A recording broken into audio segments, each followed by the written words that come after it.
Financial advisors, especially those in small practices, sometimes struggle with one big thing.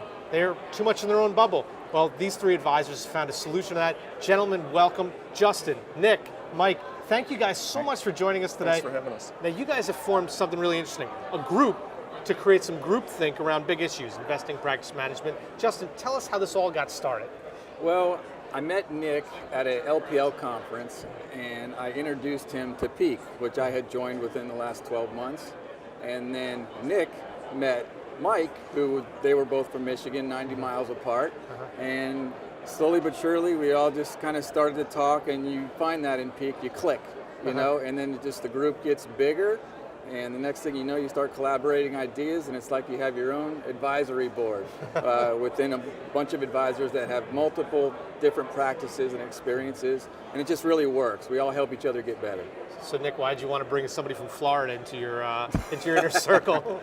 It was tough. It was really tough. Come on, man. My friend Justin has the gift of gab, so we love having him on the call. But really, you know, I was thinking about this the last week or so, and I read about Andrew Carnegie 100 years ago, the richest man in the world. And he was asked, you know, what's the secret to your success? And he talked about a mastermind group where he had a group of people with the same passion, the same vision, and they met regularly, and it made him a lot of money.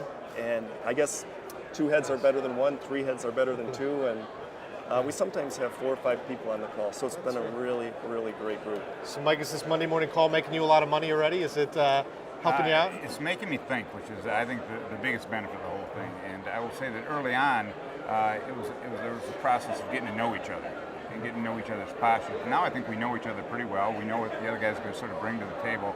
And so then we can come back with sort of a counterpoint already in mind, or a counterpoint of view, and then we go back to our own offices and we make better decisions, I think, as a result of thinking about it. What are some of the themes, Justin, you guys kind of bounce back and forth on those Monday calls? We do, and I tell you, now that we know each other, we go at it. But guess who benefits? The client, right? That's what this is all about. And the fact that we've got to know each other better, we don't hold back. I mean, we've got, you know, Mr. Market Technician over here with his CFA credentials. You know, we got Nick and I are more fundamentally based, but, you know, there's times when I lean more towards the end of the world, and Nick just has his Pollyanna rose-colored glasses on, right? So we balance each other out, you know, but that's what this is all about. So we can all make each other better, and ultimately, all of our clients win.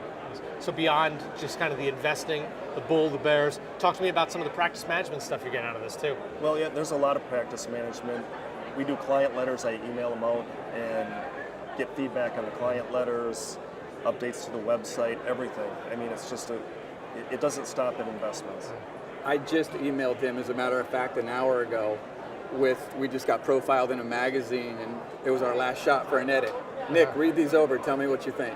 You know, I mean, that's how we use each other on a daily basis. So it's not just that Monday call.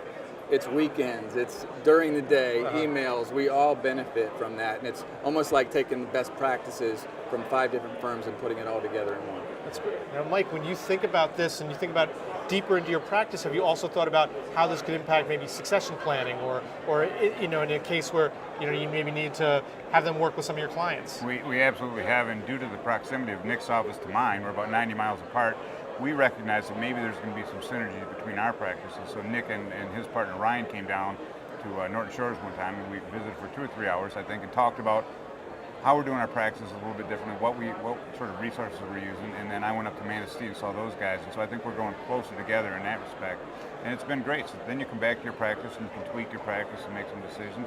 Also, I had a new software that I was testing out, and I threw this out in the group discussion, and it turns out that Justin uses the software and gave me some positive feedback on that, so it helps me in that regard too. So a lot of synergies coming down.